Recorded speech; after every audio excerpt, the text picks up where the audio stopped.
Hello and welcome to Let's Play Octopath Traveler 1 Lore. From the diary of Lord Geoffrey Hazelhart, I kept my faith. I stayed true to my convictions until the end. Several years before my death, a shadow fell upon my dear noble court, a shadow known as the Obsidians. They brought with them sweet words and false promises, but I would not lend them my ear. Once they came to understand that I would not be swayed by their way of thinking, they came after my life time and again. I would not allow myself to be daunted. I dug deeper into the truth to uncover their intentions, their ties, and their mastermind behind their villainy. And my search eventually led me to learn of the Gate of Finis. In the end, I was murdered by the men who caught wind of my discoveries, yet I do not regret my actions. I lived true to the words of my house, and I did all that I could for the sake of my people. My sole regret is that I have left Primrose alone to pick up the pieces of this broken life I left behind. My precious daughter should not have to bear such a burden on her shoulders. Primrose, you stood before my grave and told me, did you not, that you had lived true to what I had taught you? You are strong, my daughter. You found your own cause and purpose, and the purpose you found was the continuation of my very own. You carried on in my footsteps and finished what I started. My dear Primrose, when I think of how much you must have suffered all alone, all I can do is beg you to forgive me. Now the time has come for you to lay down your burden and rest. It is time for you to forget me and find happiness, a happiness of your own. This time, for I will always be with you. Geoffrey Hazelhart.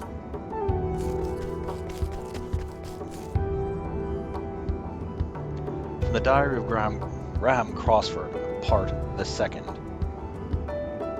All hope was lost. My beloved was gone forever. I finally finished the elixir, but it was too late, mere days too late. My one true love had drawn her last breath just as I was racing back to her side, medicine in hand and a heart filled with renewed hope. For 3 days and 3 nights I lost myself in tears, a river of tears too deep and raging for me to ford my way across. It was after the funeral that the woman found me, LeBlack. She called herself. In the depth of my anguish, my life bereft of all meaning, she asked me a simple question, terrible in its implications. Wouldn't you like to see your beloved once more? That insidious offer, a mere whisper in the wind, took hold of me. Try as I might, I could not close my ears to it. If it would mean seeing my love even once more, then I would give my very life without regret. The Black spoke of the Gate of Finis, which separates this world from the next. If I could find it and cast it open, I could bring my beloved back to my side. I had heard the legends before, of course, but for the first time I found myself desperate to believe them, begging the help of one of Kit's companions. I set out to the southeast. It was a fool's journey, but what else remained to me but fool's hope? On my way I passed through a village of Clearbrook. There I came across a young boy stricken with illness and lingering just outside death's door. Convulsions racked his small frame and his skin was marked with a purplish pox. I recognized the symptoms at once. How could I not? It was the same foul malady that stole my beloved from me. I felt the touch of fate in this meeting. Though I had not been in time to save my true love, I still carried the elixir I had labored so long to create, a remedy that could do nothing for her now. There was no doubt in my mind what I must do, and so I treated the boy with my medicine. When I looked at the boy's face, finally at peace and calm response, I saw my beloved again in her gentle eyes, and I found forgiveness. I hope I can do that too someday. Such were the boy's words to me.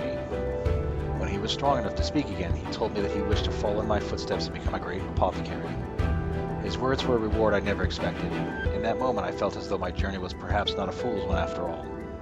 I left what remained of the elixir and the rest of my medicines behind with the boy, and I set out once more, turning my feet again to the Gate of Finis.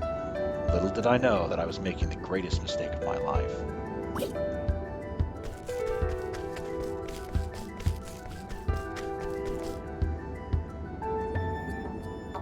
From the records of House Ravis. From the time of my first memories, I recall my father lecturing me on the origins of our house, on what it meant to be the head of House Ravis, and on what it was I must give my life to protect. My father had heard the same from his father, and his father from his father before him. The House of Ravis is blessed with many treasures, and many who covet them. To one born in the House of Ravis, such things are as natural and given as blue the sky above us. We are blessed with great treasures, and it is our duty to protect those treasures from those who would use them for ill. And among all the treasures, there were none greater than the Dragonstones. The Dragonstones were bestowed upon the first Lord Ravis by the legendary King Beowulf I of Hornburg, and they've been passed down in our family ever since. The stones are said to have come from a land far to the east, and they are worn far more than they weigh, They are worth far more than they weight in gold, but that is not where their true value lies. A power sleeps within them, and it makes them valuable beyond mortal comprehension. For the name Dragonstone is no simple fancy. The stones house the power of the great worms whose name they bear. It is said that the great sorcerer Odin Crossford used the power of the Dragonstones to seal shut the Gate of Finis. Crossford had campaigned together with King Beowulf and aided him in the founding of Hornburg. My father, when he was still with us, once told me this. Power in itself is neither good nor evil. It is the man who wields the blade who decides whether he fights for good or evil. That is why King Beowulf entrusts the stones to the man he trusted above all others, the loyal knight who would become the first lord of House Ravis. Great power can bring about boundless good or unfathomable evil. It is the duty of our house to keep the Dragonstones safe and protect them from those who would wield them for dark arms. Yet, given enough time, great power will always awaken a hunger in others who would claim it for themselves. Once the Dragonstones came to House Ravis, there was no end to those who lusted after them, not to mention our many other riches. Even kith and kin cannot be trusted to stand against such temptations. Once a rumor reached my ear that suspicious parties were inquiring into the whereabouts of the stones, and at the behest of my own relatives. It may be that those who sabotaged the carriage my wife and I were riding in did so at the bidding of my own blood. Oh, my poor Cordelia, what is to become of you? You are too gentle to ever doubt another. I fear that many will draw near to you, cloaked in the guise of kindness, and seek to deceive you. Cordelia, I can protect you no longer. No matter how hard I try to call out, my voice cannot reach you on the other side. Yet this I hope you know. Though a time may come when you are betrayed by one you trust, I believe your heart will not falter. You will not lose hope. You will not lose your faith in people, and this is for the best, for there are those truly worthy of your unwavering trust, and you will find them and keep them close at your side. I held on to such faith, and I was rewarded with a loyal companion worth 1,000 other men. Heathcote has been true to me in all things. Surely such a friend will also appear before you, one worthy of your faith. And so I beg of you, Cordelia, never stop believing in others, for it is this faith that will save you in the end.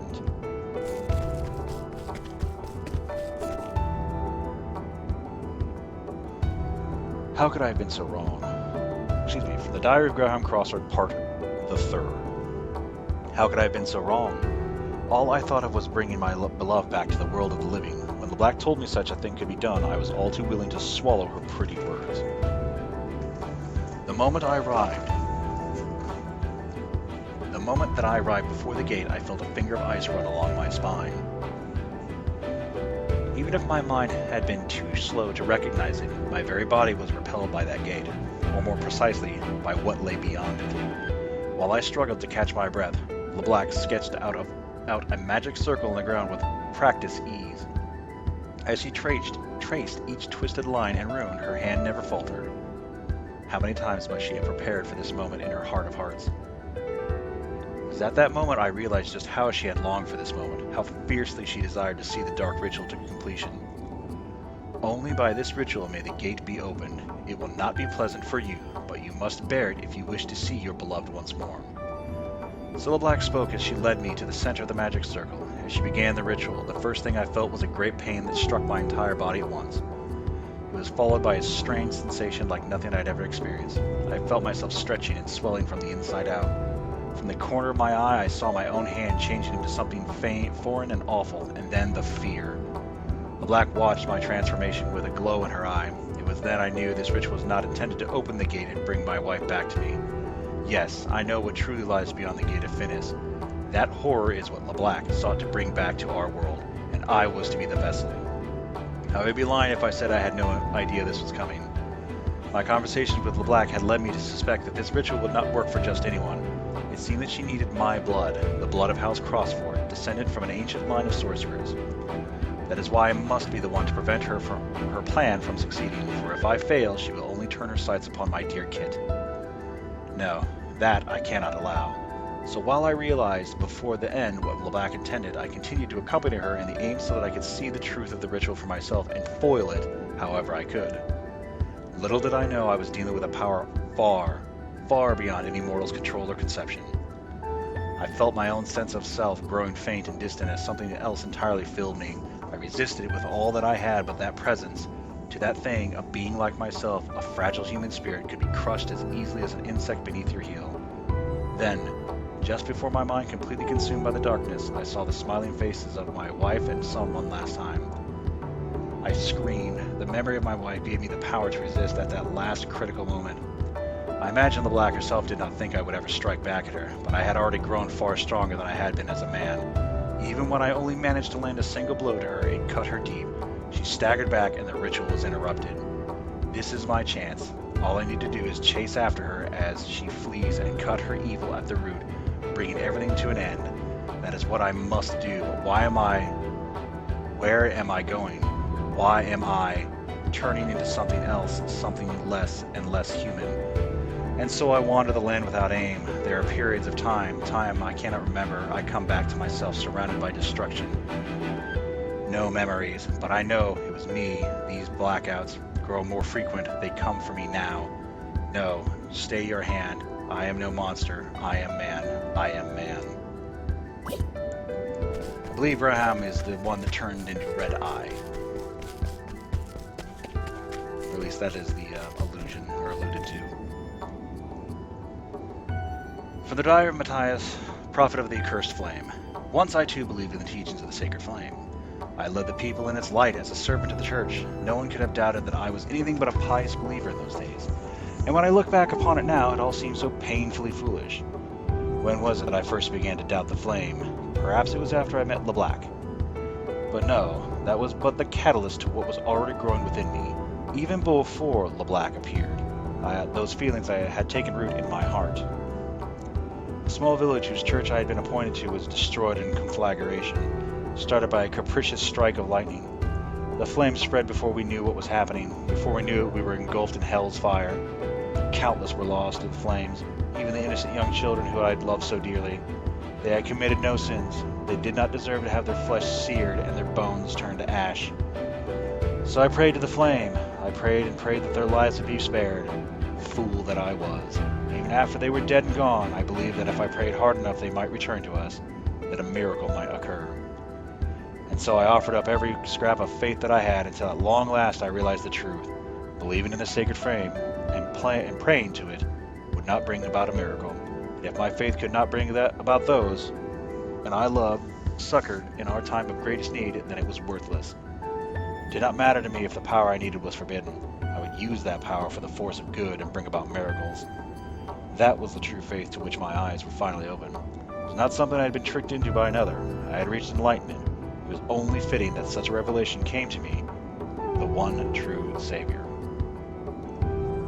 While LeBlanc may not have been responsible for my enlightenment, I am still grateful to her. After all, she is the one who granted me the blessing of 100 years free from aging. The dark secrets written in that tome can allow a man to cheat death, and I owe her a debt for sharing them with me. I gained eternal life, or close enough, as a true Savior should. I then took it upon myself as my duty to save as many people as I could with the power granted me, and so I set out to kindle the darker flame in our realm. If the sacred flame could be weakened, yet more of Goldera's cursed power would seep through the gate of Finis, and I would be able to claim even greater strength for myself. I hid myself away from those in the church who wished to stop me, but the long march of time was my ally. It wore away the lives and memories of any and all who once knew me, until it was as if my face had been washed away like words written in the sand. None who still live would remember me as the apostate to the church. With enough leaves, all things are possible. Even obtaining a new name is a little challenge, and so I worked my way back into the church's graces, as the traitor Matthias. Even the venerable Archbishop Joseph did not suspect me for a moment. Every step of the way, fate has shown me that I am in the right. I was able to uncover Goldera's altar because I am right. I was able to use a fragment of Goldera's power to bring about a miracle because I am right. I could become the savior of Whispermill and command its people to do my wishes because I am right. With Simeon as an ally, I never wanted for money nor power. The Obsidians served me well. Whether they knew it or not, Simeon claimed never to have spoken to me to the others. I know not if he meant to use me as a secret weapon against the others if the need ever arose, or if it was simply that he did not trust me, but it hardly mattered. After laboring for so many decades, the time had come at last. I had succeeded in debilitating Archbishop Joseph with the poison the Obsidians had provided me. It was a beautiful poison. No one would ever suspect it was anything but a natural death. All that remained for me to do was cast a dark shadow on the heart of Liana, the next flame bearer, and the sacred flame would soon turn black. That is what was meant to be. That is what was meant, that was about to be. But no, damn it all to the farthest reaches of hell. The culmination of all I had worked for was mere inches away, so close I could feel the kiss of the accursed flame, and instead it was all snatched away. That fire snuffed out to leave me in utter darkness and despair. I am the savior. I was meant to bring Galdera's flame to the world. Why should I be left in this black hell? It is dark here. The blackness. It is all-consuming. Darker than 1,000 starless nights. Please, someone, anyone, bring me some light.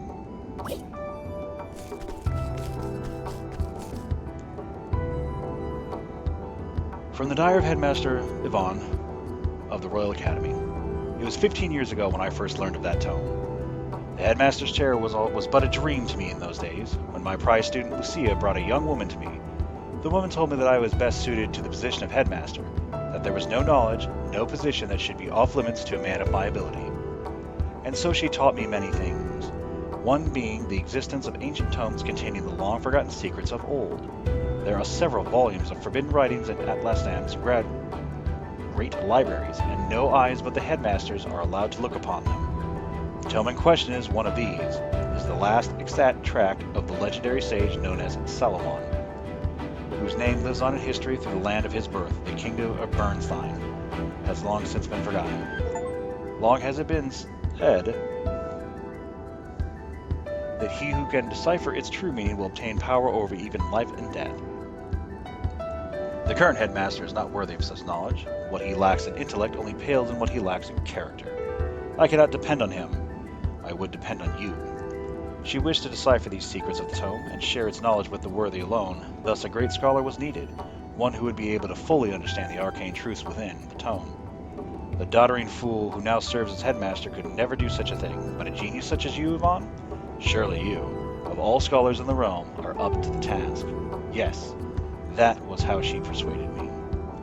It was true that I bore little resemblance to the former headmaster, who was interested in nothing but his studies, and whose only praiseworthy trait was his tenacity and his single-minded pursuit. But I was different. I knew that knowledge was worth its weight in gold, and more critically, my intellect far outstripped his. How could the idiots around me fail to realize this? This woman told me that then headmaster holding a lofty office he had done so little to deserve was tantamount to sin, and I agreed. When she asked me if I would remove him, I assured her that it would be the simplest of tasks. And so I had him assassinated, just as she wished, leaving not a trace of evidence behind to incriminate myself. Shortly after, I ascended to the headmaster's seat in his place. I encountered the strange woman only once more after that day. When I reported to her that I had murdered the former headmaster, she flashed a chilling smile and simply replied, "So you did." Then she walked away, never again to appear before me. Perhaps removing the man was all she wanted of me after all, I thought. It was no matter. The tome was in my grasp, and I immediately set myself to uncovering its secrets. All the rumors I had heard were true. It was a work of staggering genius. With Lucia as my assistant, I was able to obtain other rare and ancient texts from that woman, even if I never saw her again. Yes, everything was going just as I'd planned, and power beyond the imagination was finally within my reach. How did it all come to this? Damn that accursed Lucia. Damn that heartless, conniving witch. How did I not see? She meant to use me from the very start. I was the one who unlocked the secrets. I who constructed the basic theories of how to effectively control life and death, and as soon as I had done that, she had no more need for me. That was why she gave me a flawed blood crystal and led Cyrus right to me, so that she could dispose of me without dirtying her own hands. You despicable, loathsome, hateful woman. Death has not cooled my fury, but only fueled it to greater heights. Curse you and that unholy witch you brought to my side. May the deceitful Lucia burn for all eternity. May the foul witch LeBlanc be banished beyond the farthest reaches of hell. Something to be aware of is that these are written after they died. This is the first part of Graham Crossford's diary. I guess we're supposed to start at the top left corner and go to the right. Grave tidings reached me as I was passing through Victor's Hollow in my travels. My beloved's condition had worsened.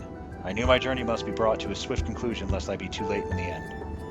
I made up my mind to sail across the verdant deep. The final ingredient I required was the pinion of an ogre eagle. that most fearsome beast of the sky. They are said to make their homes in the forest of Rubed, beyond the vast Emerald Sea. When I arrived at the harbor, there was only one ship to be found. It was a grand one, no mistaking that. But the captain was none other than Leon Bastrale. I recognized him at once, of course. Who could travel these lands without hearing a tale or 10 of that dread pirate captain?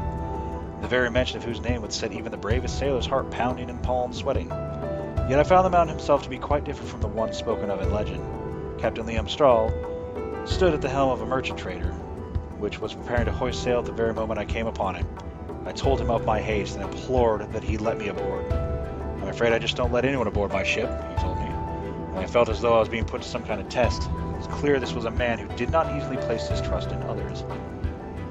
My coin purse was impoverished, as my hopes. I held out the one thing of value I could afford, or offer, my journal. This is the most valuable of my possessions, I explained. Within it you will find a record of every region of this vast continent, every town I have visited, every path I have tread. Surely such knowledge is worth the trouble of having one body aboard your ship for this voyage. After all, what need had I of such a log then? My journey was nearly over. All that remained was to obtain the final ingredient and hasten home to my beloved's side. Captain Leon gave a boisterous laugh, and gestured me onto the ship with a grin.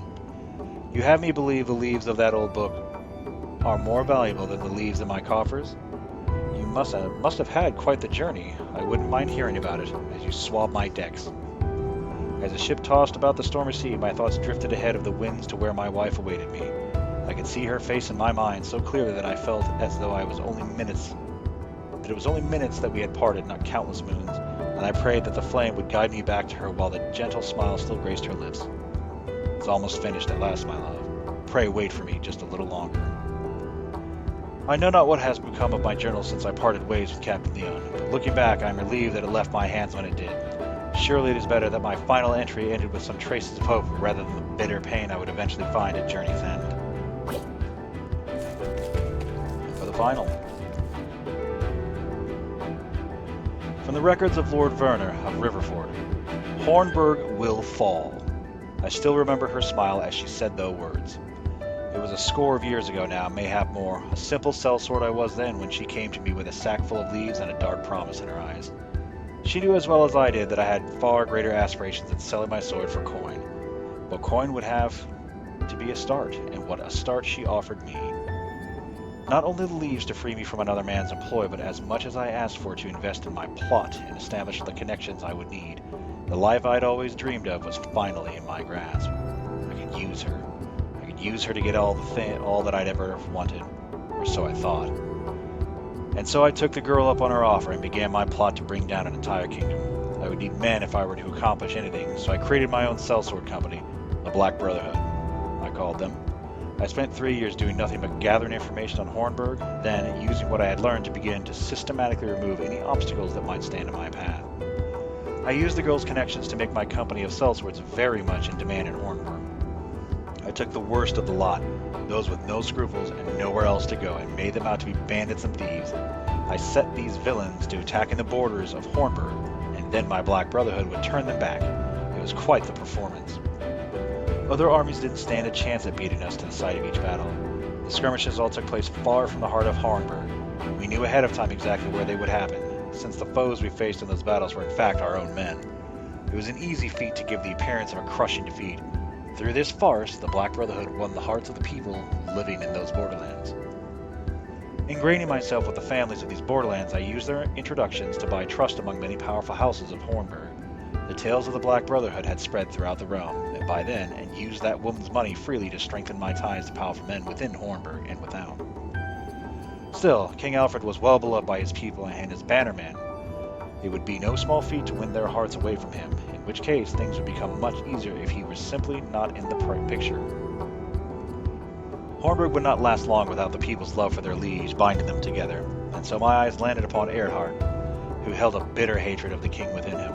I had him appointed as a member of the king's own guard so that he could be in the perfect position to do the deed. All that remained to be done was to give Erhard the chance that he was all too eager to seize. Mixing lies and truths, I lit a fire among the strong young warrior I befriended. I could spout any lie and it would not have mattered. Humans care little for facts, they believe what they want to believe. In the end, it took me just 12 short years to bring Hornburg to ruin. After the kingdom fell, I decided the time had come to settle my accounts with that woman. I disbanded my company, having no more need for sellswords, and used the riches I had accumulated to buy myself the lands and status that would see me through my rainy days.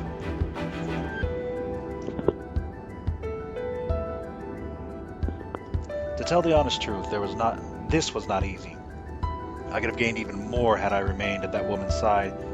She could provide me with wealth and power beyond any human's wildest dreams.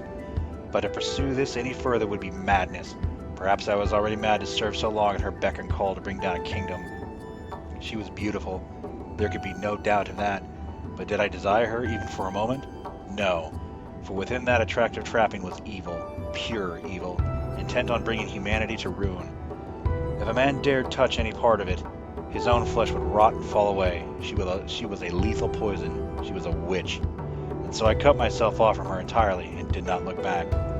Funny though, is it not? In the end, I could not escape her. She brought about my ruin as surely as if I had indulged in her poisonous touch. For in the end, just as I felled Hornburg, it was Hornburg's last night who laid me low. And that concludes the lore of the Gate of Finis. So there is probably going to be a cut here and have this lore section separated, and we are about to face Guildera. So, thank you, and I'll see you at the fight.